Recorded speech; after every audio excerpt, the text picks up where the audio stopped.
YouTube channel MWVK education institute में आपका स्वागत है। हम कक्षा 10 के विद्यार्थियों के लिए फिजिक्स से इम्पोर्टेंट टॉपिक लेकर आए हुए हैं। दिया गया है प्रकाश का परावर्तन। क्या प्रकाश का परावर्तन ये परीक्षा की दृष्टि से बहुत ही इम्पोर्टेंट टॉपिक है। ये क्वेश्चन हर बार यूपी बोर्ड एग्जाम में पूछा जाता है।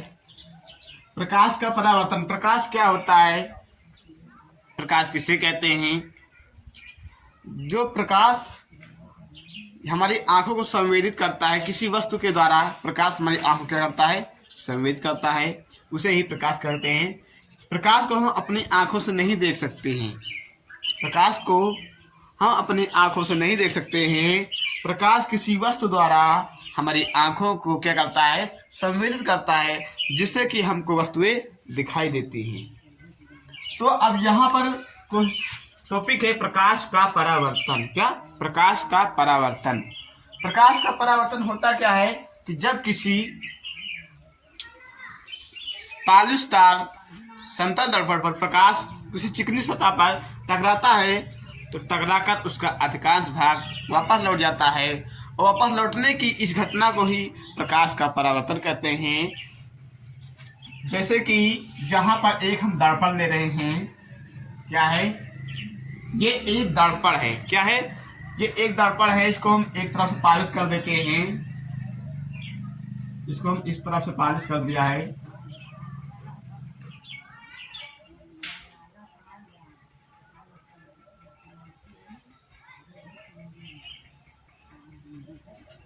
इस दर्पण को एक तरफ से पॉलिश किया है। इसका नाम हमने, इसका आप कोई नामकरण कर रखते हैं। इसका नाम हम M1 और M2 रखते हैं। M1 और M2 क्या रखा, M1 M2। अब प्रकाश ऊपर से आएगा। जब प्रकाश ऊपर से आता है तो क्या होता है, यहाँ पे फिर टकराता है।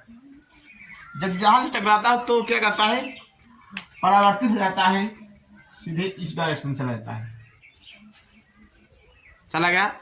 तो प्रकाश जब किसी चिकनी सतह पर टकराता है तो टकराकर उसका अधिकांश भाग वापस लौट जाता है। वापस लौटने की इस घटना को प्रकाश का परावर्तन कहते हैं। तो यहाँ पर हम देखते हैं कि एक क्या अविलंब डाल देते हैं। ये क्या है, अविलंब है। ये इस डायरेक्शन जाएगा, इस डायरेक्शन में, यानी कि प्रकाश इधर से आ रहा है और टकराने के बाद इस डायरेक्शन में जा रहा है। तो इस बिंदु को कहते हैं, जहां पर ये जो रेखा है बीच में, इसको क्या कहते हैं, इसको कहते हैं अभिलंब, कहते हैं अभिलंब, अभिलंब, इसको अभिलंब कहते हैं। और इस बिंदु को क्या कहते हैं, आपतन बिंदु कहते हैं। इस बिंदु को कहते हैं आपतन बिंदु, आपतन बिंदु। इस बिंदु को आपतन बिंदु कहते हैं। और इस जो ये किरण जो आती है उसको क्या कहते हैं, आपतित किरण। जो दूसरी डायरेक्शन में जा रही है उसको कहते हैं परावर्तित किरण, इसको कहते हैं आपतित किरण, आपतित किरण, इसको कहते हैं परावर्तित किरण।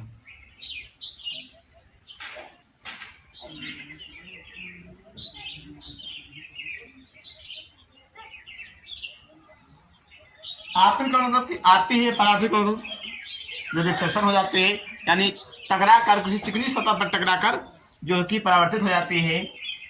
अब यहाँ पर एक कोण बनता है, यहाँ पर भी एक कोण बनता है। तो इस कोण को कहते हैं आपतन कोण। क्या कहते हैं, आपतन कोण कहते हैं, आपतन कोण। इस कोण को कहते हैं परावर्तन कोण।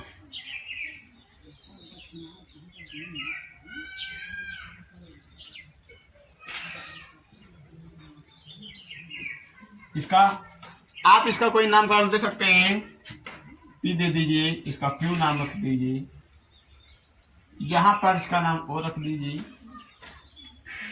तो इस प्रकार से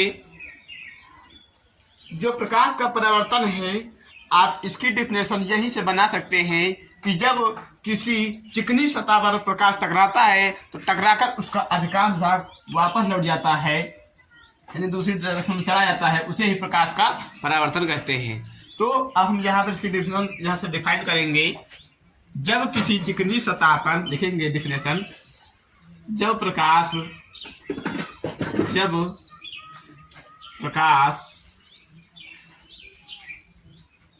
किसी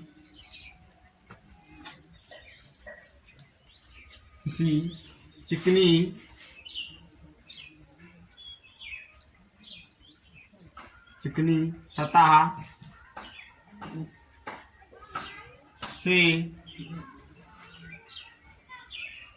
टकरा कर वापस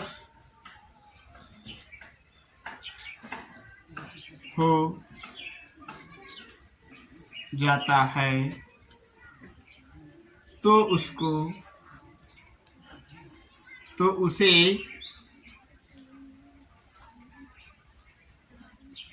प्रकाश का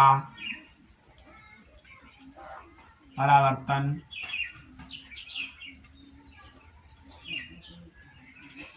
कहते हैं।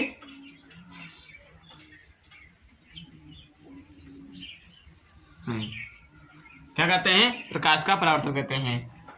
जब प्रकाश किसी चिकनी सतह से टकरा कर वापस हो जाता है तो उसे प्रकाश का परावर्तन कहते हैं। यानी कि जब प्रकाश आता है और किसी चिकनी सतह पर टकराता है तो टकराकर उसका अधिकांश भाग वापस लौट जाता है, इस घटना को प्रकाश का परावर्तन कहते हैं। तो आपको यहीं से उसके बाद में प्रकाश के परावर्तन के नियम होते हैं। प्रकाश के परावर्तन के 2 नियम होते हैं। देखेंगे प्रकाश के परावर्तन के नियम, हेडिंग हो जाएगी प्रकाश के परावर्तन के नियम।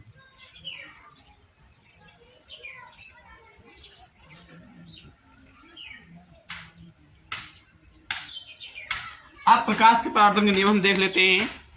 जो प्रकाश के परावर्तन के नियम है, कितने नियम हैं? प्रकाश के परावर्तन के 2 नियम हैं। पहला नियम यहाँ से देख लीजिए कि इसका आपतन कोण और परावर्तन कोण आपस में सदैव बराबर होते हैं। यानी कि पहला नियम है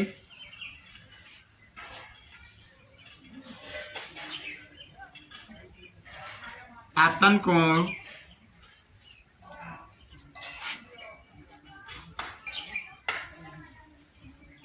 परावर्तन कोण के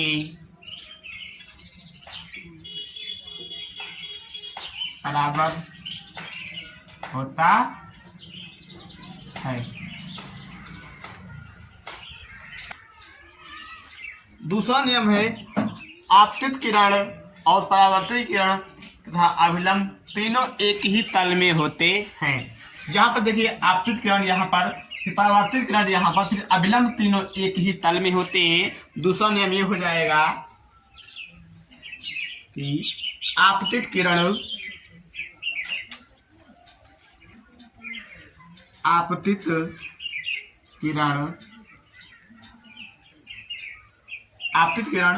कॉमा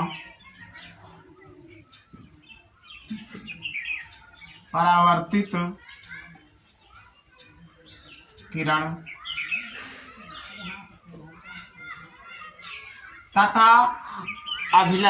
तथा अभिलंब अभिलंब को जो केंद्र को क्या कहते हैं? आपतन बिंदु तथा आपतन बिंदु। आपतित किरण, परावर्तित किरण तथा आपतन बिंदु।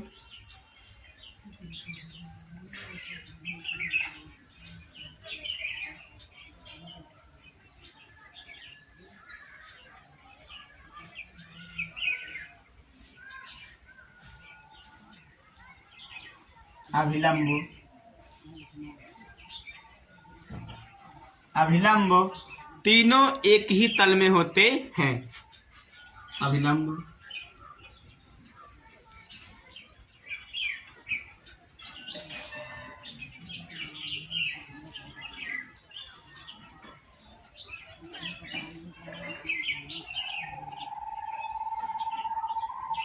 होते हैं, तीनों एक ही तल में होते हैं। तो यहाँ पर देखिए कि आपतित किरण ये हुई और परावर्तित किरण ये हुई, और तथा अभिलंब, क्या तथा अभिलंब, ये अभिलंब है, तीनों एक ही तल में होते हैं। जो अभिलंब का सेंटर होता है, जहाँ पर तीनों मिलती हैं, उस बिंदु को क्या कहते हैं, आपतन बिंदु कहते हैं। तो इस प्रकार से क्वेश्चन एक ये हर बार बोर्ड एग्जाम में पूछा जाता है। ये क्वेश्चन बहुत ही इंपॉर्टेंट क्वेश्चन है, तो एक बार इसको आप पुनः समझ लीजिए कि जब प्रकाश, ये क्वेश्चन आ जाता है कि प्रकाश का परावर्तन क्या है, इसके नियमों का व्याख्या कीजिए। तो इसके दो ही नियम हैं कि आपतन कोण सदैव परावर्तन कोण के बराबर होता है। दूसरा नियम है कि आपतित किरण, परावर्तित किरण तथा अभिलंब तीनों एक ही तल में होते हैं। और प्रकाश का परावर्तन क्या है, इसकी डेफिनेशन की जब प्रकाश किसी चिकनी सतह पर टकराता है तो टकराकर उसका अधिकांश भाग वापस लौट जाता है। वापस लौटने की इस घटना को क्या कहते हैं, प्रकाश का परावर्तन कहते हैं। तो इसी प्रकार से आपको इसको क्या करना है, डिफाइन करना है। तो ये आपको बहुत ही आसानी पूर्वक समझ में आ गया होगा। ये जो डायग्राम बना है, फिगर है, इसी फिगर से आपको दोनों बिंदु, आपको दोनों नियम और इसकी डेफिनेशन इसी फिगर से आपको क्या करना है, डिफाइन कर देना है कि जब प्रकाश किसी चिकनी सतह पर टकराता है तो टकराकर अधिकांश भाग क्या होता है, वापस लौट जाता है। वापस लौटने की इस घटना को प्रकाश का परावर्तन कहते हैं। तथा आपतन कोण, परावर्तन कोण सदैव आपस में बराबर होते हैं। ये पहला नियम हो गया। दूसरा नियम, आपतित किरण, अभिलंब तथा परावर्तित किरण तीनों एक ही तल में होते हैं। तो अब ये क्वेश्चन आपको समझ में आ गया होगा। अब हम मिलते हैं आपको अगले नेक्स्ट क्लास में।